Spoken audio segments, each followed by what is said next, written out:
Hello మిత్రులందరికీ శుభోదయము. ఈరోజు మన యొక్క ఆత్మీయులు మన మిత్రులు అందరూ కలిసి ఈరోజు మన కలియుగ దైవమైనటువంటి వెంకటేశ్వర స్వామి సన్నిధికి మన వాళ్ళంతా పోతున్నారు పాదయాత్రలో. ఆ యొక్క పాదయాత్రలో దినముగా ఈరోజు వెంకటేశ్వర స్వామి యొక్క నిలయమైనటువంటి మన చిలంకూరులో వాళ్ళు ఇక్కడ ఉండి ఇక్కడ ఉపహారం భుజించి ఇక్కడి నుంచి కమలాపురం చేరుకుంటారు.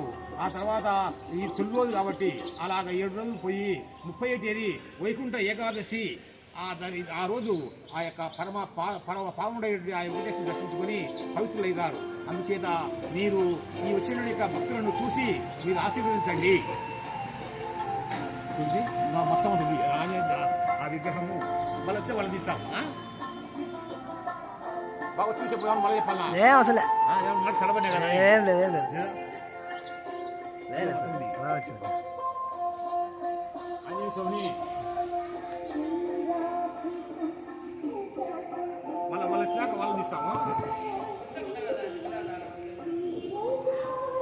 ముందుకో స్వామి ముందుకో ఆంజనేయ మొత్తం వాళ్ళ విగ్రహం ముందు వాళ్ళ